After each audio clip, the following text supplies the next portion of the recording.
നേരത്തെ ഈ direct bank transfer system കൊണ്ടുവന്നിരുന്നു സബ്സിഡിക്ക്, ഗ്യാസ് സബ്സിഡിക്ക്. അന്ന് ഗ്യാസ് സബ്സിഡി കിട്ടുന്ന ആളുകൾക്ക് പിന്നെ പറഞ്ഞു ഈ സബ്സിഡി ഉള്ളവർക്കെല്ലാം ബാങ്ക് അക്കൗണ്ട് വഴി തരാം. അവസാനം 2-3 മാസം കൊടുത്തു, പിന്നെ ആ സബ്സിഡി ഇല്ല. ബാങ്ക് വഴി കിട്ടുമോ ഇല്ലയോ എന്നുള്ളത് പലപ്പോഴും അറിയാൻ പറ്റത്തില്ല. അങ്ങനെ ഇല്ലാതാക്കിയ പോലെ ഇവിടെ ചെയ്യാനാണ്. ഇത് തന്നെയാണ് സ്ത്രീകൾക്ക് കൊടുത്തിരുന്ന സ്ത്രീ സുരക്ഷാ ഫണ്ടിൻ്റെ കാര്യത്തിനകത്ത് അതും തുടർന്ന് കൊടുക്കുന്നില്ല. അപ്പോൾ ഇതേപോലെ ക്ഷേമ പെൻഷൻ്റെ കാര്യത്തിൽ ഏറ്റവും പാവപ്പെട്ട ആളുകൾ, അവർക്കാണെങ്കിൽ ഈ കയ്യിൽ പണം കിട്ടിക്കഴിഞ്ഞാൽ അവരുടെ കയ്യിലെ ഒരു സ്വത്തായിട്ട് വെച്ച് അവരുടെ ആവശ്യത്തിന് ഉപയോഗിക്കാം, മരുന്ന് മേടിക്കാനോ ചെറിയ കാര്യങ്ങളൊക്കെ. ആരെങ്കിലും ഡിപ്പെൻഡ് ചെയ്ത് മേടിക്കേണ്ടി വരും അഥവാ അക്കൗണ്ടിലായി കഴിഞ്ഞാൽ.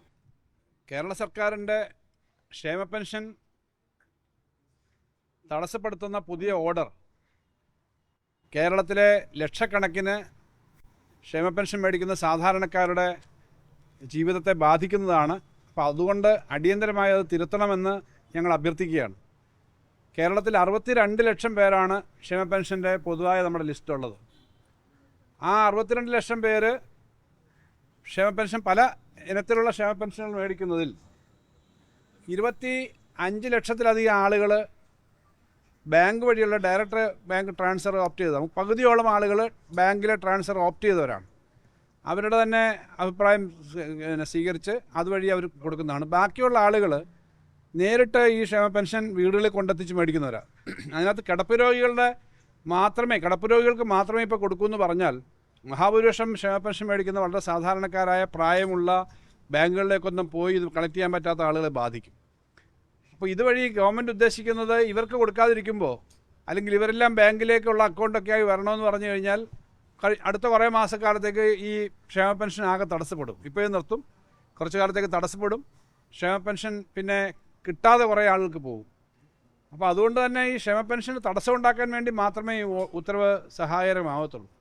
നേരത്തെ പോസ്റ്റ് ഓഫീസ് വഴി നടത്താനൊരു ശ്രമം നടത്തിയിരുന്നു. കൃത്യമായ ആളുകൾക്ക് കിട്ടാത്തത് കൊണ്ടാണ് ഈ സഹകരണ ബാങ്ക് വഴി കൊടുക്കാനായിട്ട് തീരുമാനിച്ചത്. എല്ലാ മേഖലയിലും സഹകരണ ബാങ്കുകൾ വഴി ഓപ്റ്റ് ചെയ്ത് കുറച്ച് ആളുകൾ മേടിക്കുന്നുണ്ട്. ഗവൺമെൻറ് ഇപ്പോൾ പറഞ്ഞേക്കുന്ന 2-3 കാര്യങ്ങൾ. ഒന്ന്, ഈ കേന്ദ്ര ഗവൺമെൻറ് വഴിയുള്ള ഡി ബി ടി വഴിയുള്ള ട്രാൻസ്ഫറെ കേന്ദ്ര ഗവൺമെൻറ് അനുവദിക്കത്തുള്ളൂ. അതുകൊണ്ട് എല്ലാം ബാങ്ക് വഴി കണക്ട് ചെയ്തില്ലെങ്കിൽ നടക്കില്ല എന്നുള്ള കാര്യം പറഞ്ഞു. യഥാർത്ഥത്തിൽ കേരളത്തിലെ കേന്ദ്ര ഗവൺമെൻറ്റിൻ്റെ കയ്യിൽ നിന്ന് കിട്ടുന്ന പെൻഷൻകാർ ആകെ ചെറിയൊരു ശതമാനമേ ഉള്ളൂ. ചെറിയ തുകയാണ്. നമ്മൾ പിന്നെ 8 ലക്ഷത്തി ചില്ലാനം ആളുകൾക്ക് മാത്രമാണ് സെൻട്രൽ ഗവൺമെൻറ് ഏതെങ്കിലും ഒരു പെൻഷൻ കിട്ടുന്നത്. അതൊരു 300 രൂപ മുതൽ 500 വരെ, ആകെ ചെറിയൊരു ശതമാനമേ ഉള്ളൂ. അവരുടെ മുഴുവനും നമ്മൾ ഡി ബി ടി ആക്കിയിട്ടുണ്ട് നേരത്തെ. പലതവണ ഞങ്ങൾ അന്ന് ഗവൺമെൻറ്റുള്ള സമയത്ത് യോഗം ചേർന്ന് അവരുടെ എല്ലാം നേരിട്ട് ബാങ്ക് ട്രാൻസ്ഫർ എന്ന നിലയിലേക്ക് വന്നിട്ടുണ്ട്. ആധാർ ലിങ്ക് ചെയ്തതാണ് മിക്കവാറും എല്ലാ ക്ഷേമ പെൻഷനും. ആധാർ ലിങ്ക് ചെയ്യുന്നതിന് നേരത്തെ തീരുമാനം എടുത്തിട്ടുണ്ട്. ഇടയ്ക്കിടയ്ക്ക് ഓരോ വർഷവും ഇത് പുതുക്കുന്നതിന് വേണ്ടി തീരുമാനം എടുത്തിട്ടുണ്ട്. അതുകൊണ്ട് ആ കാര്യങ്ങളെല്ലാം നേരത്തെ നടപ്പിലായതാണ്. ഇപ്പോൾ കേന്ദ്ര ഗവൺമെൻറ്റിൻ്റെ കയ്യിൽ നിന്ന് കിട്ടുന്ന പണത്തിന് യാതൊരു തടസ്സവും വരില്ല. ബാങ്കുകളുമായിട്ടുള്ള റീകൺസിലിയേഷൻ കൃത്യമായിട്ട് നടത്താവുന്നതാണ്. യഥാർത്ഥ പ്രശ്നം ഏറ്റവും പ്രായമുള്ളവരും സാധാരണക്കാരും, പുറത്തേക്ക് കിടപ്പ് രോഗികളൊന്നും അല്ല, പക്ഷേ പുറത്തേക്ക് ബാങ്കിൽ പോയി കാര്യങ്ങൾ മേടിക്കാൻ പറ്റാത്ത ആളുകളുമായിട്ടുള്ളവർക്ക് ഇനി ഇതെല്ലാം ആയി വരുന്നതിന് വലിയ ബുദ്ധിമുട്ട് വരും. അപ്പോൾ ഇത് പതുക്കെ ഈ ക്ഷേമ പെൻഷൻ എന്ന് പറയുന്ന സമ്പ്രദായം ദുർബലപ്പെടുത്താനും ഇല്ലാതാക്കാനുള്ള ശ്രമത്തിൻ്റെ ഭാഗമാണ്. ഇവിടെ ഒരു കാര്യം ശ്രദ്ധിക്കുന്നത് നന്നാവും. നേരത്തെ ഈ ഡയറക്റ്റ് ബാങ്ക് ട്രാൻസ്ഫർ സിസ്റ്റം കൊണ്ടുവന്നിരുന്നു സബ്സിഡിക്ക്, ഗ്യാസ് സബ്സിഡിക്ക്. അന്ന് ഗ്യാസ് സബ്സിഡി കിട്ടുന്ന ആളുകൾക്ക് പിന്നെ പറഞ്ഞു ഈ സബ്സിഡി ഉള്ളവർക്കെല്ലാം ബാങ്ക് അക്കൗണ്ട് വഴി തരാം. അവസാനം 2-3 മാസം കൊടുത്തു, പിന്നെ ആ സബ്സിഡി ഇല്ല. ബാങ്ക് വഴി കിട്ടുമോ ഇല്ലയോ എന്നുള്ളത് പലപ്പോഴും അറിയാൻ പറ്റത്തില്ല. അങ്ങനെ ഇല്ലാതാക്കിയ പോലെ ഇവിടെ ചെയ്യാനാണ്. ഇത് തന്നെയാണ് സ്ത്രീകൾക്ക് കൊടുത്തിരുന്ന സ്ത്രീ സുരക്ഷാ ഫണ്ടിൻ്റെ കാര്യത്തിനകത്ത് അതും തുടർന്ന് കൊടുക്കുന്നില്ല. അപ്പോൾ ഇതേപോലെ ക്ഷേമ പെൻഷൻ്റെ കാര്യത്തിൽ ഏറ്റവും പാവപ്പെട്ട ആളുകൾ, അവർക്കാണെങ്കിൽ ഈ കയ്യിൽ പണം കിട്ടിക്കഴിഞ്ഞാൽ അവരുടെ കയ്യിലെ ഒരു സ്വത്തായിട്ട് വെച്ച് അവരുടെ ആവശ്യത്തിന് ഉപയോഗിക്കാം, മരുന്ന് മേടിക്കാനോ ചെറിയ കാര്യങ്ങളൊക്കെ. ആരെങ്കിലും ഡിപ്പെൻഡ് ചെയ്ത് മേടിക്കേണ്ടി വരും അഥവാ അക്കൗണ്ടിലായി കഴിഞ്ഞാൽ. അപ്പോൾ വേറൊരാളെ ഏൽപ്പിച്ച് വിട്ടാൽ അവർ ഈ ബാങ്ക് അക്കൗണ്ട് കൊണ്ടുവന്ന് ഈ പ്രായമായ വളരെ ദുർബലരായ വിഭാഗമാണ് ഈ ഇത്രയും ഇത് കിട്ടുന്നത്. അവർക്ക് കയ്യിലേക്ക് പണം കിട്ടാതെ വരും. അതൊരു വലിയ അപകടകരമായ സ്ഥിതിയാണ്. ഇപ്പോഴും മണി ഓർഡർ പോലെയുള്ള കാര്യങ്ങൾ പെൻഷനകത്തുണ്ടല്ലോ. ഇപ്പോൾ മറ്റ് പെൻഷൻ മേടിക്കുന്നവർക്ക് സർവീസ് പെൻഷനകത്ത് മണി ഓർഡറൊക്കെ ഉണ്ടല്ലോ. എന്തുകൊണ്ടാണ് നേരിട്ട് ആ പണം കിട്ടുന്ന സംവിധാനമുള്ളത്? ആ സംവിധാനം അങ്ങനെയുള്ള ആളുകളെ സഹായിക്കാനാണ്. അതില്ലാതാക്കുന്നു എന്ന് പറഞ്ഞാൽ വി ഡി സതീശൻ ഗവൺമെൻറ് മറ്റെല്ലാ മേഖലയിലും ഓരോന്നും ചെയ്ത് ഇങ്ങനെ ആളുകളെ പറ്റിക്കുന്നത് പോലെ ഇതും ഇല്ലാതാക്കാനുള്ള ശ്രമമാണ്. അതുകൊണ്ട് അടിയന്തരമായിട്ട് ഈ കാര്യം പുനഃസ്ഥാപിക്കണം. സാധാരണക്കാർക്ക് പെൻഷൻ കിട്ടുന്ന ആ സമ്പ്രദായം അവർക്ക് കിട്ടുന്ന വളരെ പരിമിതമായ ഒരു സഹായമാണ്. ആ സഹായം തുടർന്നും കിട്ടാൻ വേണ്ടിയിട്ടുള്ള സംവിധാനം ഉണ്ടാക്കണം. അതിന് തയ്യാറാവുന്നില്ലെങ്കിൽ അതിശക്തമായ ജനങ്ങളുടെ ഭാഗത്തു നിന്ന്, ആ വിഭാഗം ആളുകളുടെ ഭാഗത്തു നിന്ന് തന്നെ ശക്തമായ പ്രതിഷേധം വരും. എന്തായാലും ഇങ്ങനെ ഒരു പാവപ്പെട്ട ആളുകൾക്ക് കിട്ടിക്കൊണ്ടിരിക്കുന്ന ആനുകൂല്യം ഇല്ലാതാക്കാനല്ല, വാഗ്ദാനം 3000 രൂപയാക്കുമെന്ന് പറഞ്ഞ് വാഗ്ദാനം കൊടുത്ത് അധികാരത്തിലേക്ക് വന്ന UDF ഗവൺമെൻറ്റിനെ ജനങ്ങൾ പ്രതീക്ഷിക്കുന്നത് അതല്ല, വലിയതായിട്ട് ഇത് വർദ്ധിപ്പിക്കുമെന്ന് പ്രതീക്ഷിക്കുന്നിടത്താണ് ഉള്ളതുപോലും ഇല്ലാതാക്കുന്ന തരത്തിലേക്കുള്ള ശ്രമമായിരുന്നു വരുന്നത്.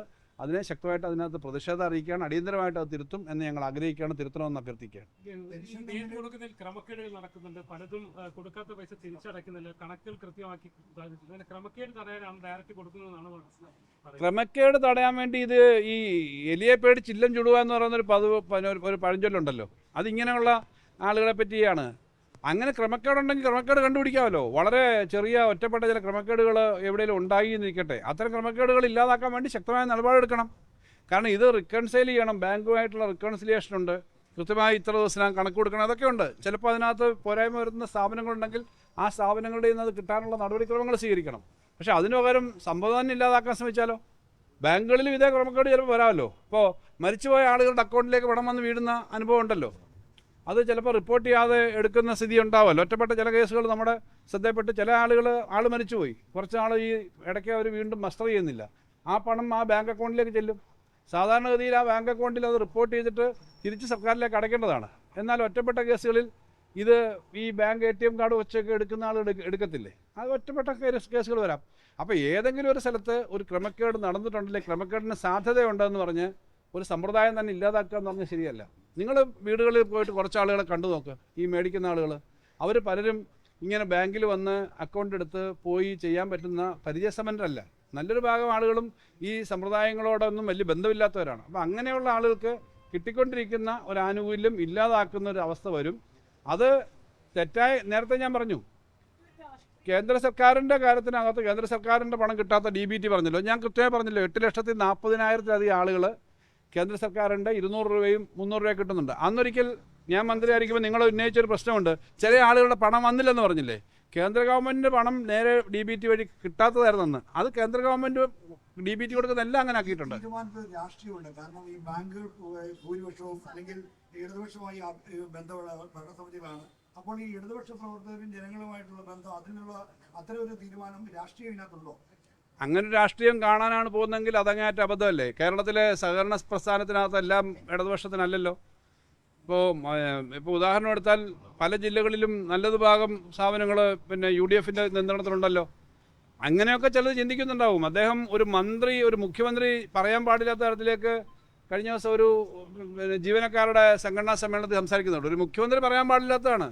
ഇപ്പോൾ എല്ലാവരും ഇനിയും ശരിയാക്കും, ഇനിയും ട്രാൻസ്ഫർ ചെയ്യും. മുഖ്യമന്ത്രി എന്ന് പറഞ്ഞാൽ കോൺഗ്രസ് സംഘടനയുടെ ആൾ മാത്രമാണോ, അല്ലെങ്കിൽ ലീഗിൻ്റെ ആൾ മാത്രമാണോ? മുഖ്യമന്ത്രി എന്ന് പറഞ്ഞാൽ കേരളത്തിലെ നിങ്ങളുടെ എല്ലാം കൂടി മുഖ്യമന്ത്രിയാണ്. എനിക്കെതിരെ വാർത്ത കൊടുക്കുന്ന ചില TV ചാനലുകളെ ഞാൻ ശരിയാക്കുമെന്ന് പറയുന്നത് പോലെയേ ഉള്ളൂ.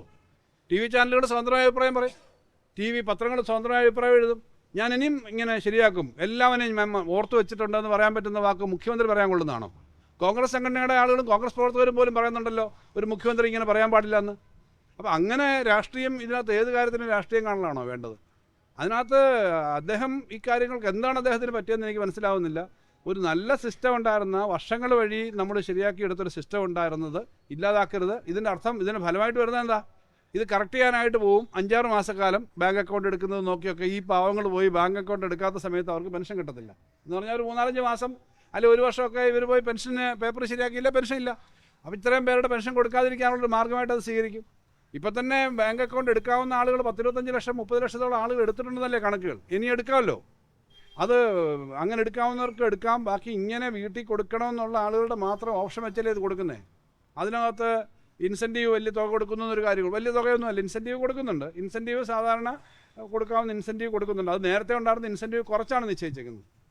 അത് ഇപ്പോൾ 2 മാസത്തെ ഒരുമിച്ച് കൊടുത്താലും ആ ഒരൊറ്റ ഇൻസെൻറ്റീവേ ഉള്ളൂ, ഒരു മാസത്തിനല്ല. ഇപ്പോൾ 2 മാസത്തെ 4,000 രൂപ ഒരുമിച്ച് കൊണ്ട് കൊടുക്കുകയാണെങ്കിലും ഒരു പ്രാവശ്യം കൊടുക്കുന്ന ഇൻസെൻറ്റീവാണ്. അപ്പോൾ അത് ഇല്ലാതാക്കാൻ ശ്രമിക്കാൻ പാടില്ല. ആളുകൾക്ക് കിട്ടുന്നൊരു വലിയ ആശ്വാസമാണ് ഈ ക്ഷേമ പെൻഷൻ. രാഷ്ട്രീയമൊന്നുമില്ല. ഇപ്പം കേരളത്തിലെ രാഷ്ട്രീയം നോക്കുകയാണെങ്കിൽ കിട്ടുന്ന ആളുകളുടെ കണക്ക് നോക്കിയാൽ ഇടതുപക്ഷക്കാരാണോ ഭൂരിപക്ഷം? അല്ല, ഇടതുപക്ഷക്കാരും എല്ലാവരും ഉണ്ടല്ലോ. ഇലക്ഷൻ വോട്ട് ചെയ്യുന്നത് ഈ ക്ഷേമ പെൻഷൻ കിട്ടുന്നതിൻ്റെ നോക്കി മാത്രമല്ലല്ലോ. എല്ലാ പാർട്ടിക്കും അവർ വോട്ട് ചെയ്യുന്നവരുണ്ടാവുമല്ലോ. അപ്പോൾ എല്ലാവരുടെയും കൂടിയാണ് എന്നുള്ളത് കാണാനായിട്ട് തയ്യാറാവണം. അതിനകത്ത് ആരെങ്കിലും എന്തെങ്കിലും തെറ്റായ ഉപദേശം കൊടുത്താൽ അത് സ്വീകരിക്കുന്ന ആളാണ് ശ്രീ വി ഡി സതീശൻ മുഖ്യമന്ത്രി എന്ന് ഞാൻ കരുതുന്നില്ല. അദ്ദേഹത്തിൻ്റെ തന്നെ സ്വന്തം ബുദ്ധിയിലാണ് ഇത് തോന്നുന്നതെങ്കിൽ അങ്ങേയറ്റം അപകടകരമാണെന്നേ പറയാനുള്ളൂ.